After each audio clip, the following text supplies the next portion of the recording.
Kenapa listrik sama air itu dimonopoli negara, nggak diserahin ke swasta aja? Kita sering dengar beberapa perusahaan Indonesia dan namanya mungkin selalu kita ingat di kepala. Perusahaan-perusahaan ini juga produknya kita pakai sehari-hari, diantaranya PDAM atau PLN. Selama ini kita memang diajarin kalau produk yang ngelibatin hajat hidup orang banyak memang harus dikuasai sama negara buat kepentingan sepenuhnya warga negara. Air dan listrik di Indonesia memang dimonopoli sama perusahaan punya negara. Karena itu, semua berharap penggunaannya memang berguna untuk memenuhi kebutuhan masyarakat. Monopoli ini punya dua makna. Pertama itu untuk menjaga ketangguhan sebuah negara.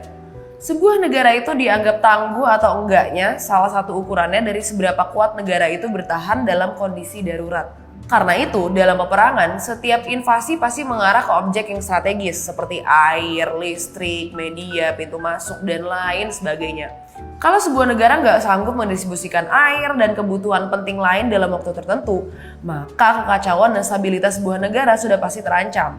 Tapi ada satu masalah di mana ketika negara bisa memonopoli sebuah produk, warganya nggak bisa tahu gimana kualitas terbaik sebuah produk karena nggak ada pembandingnya.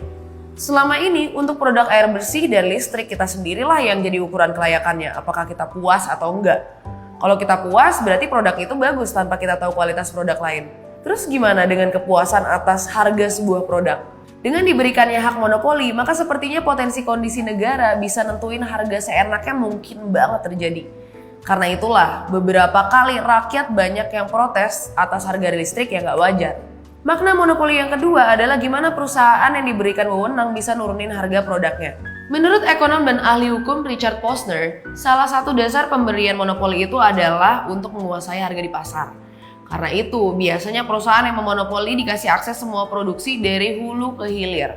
Perusahaan itu dapat prioritas tertinggi atas sumber air, sumber listrik, distribusi, pelayanan, dan lainnya. Menurut Posner, hal ini cukup untuk meyakinkan bahwa perusahaan yang diberi wewenang itu dengan sebegitu besarnya pasti bisa menghindari fluktuasi harga yang berlebihan. Nah, kalau dengan kekuatan monopoli masih aja harga listrik dan air naik, maka wajar banget kalau masyarakat mempertanyakan kinerja perusahaan yang memproduksinya.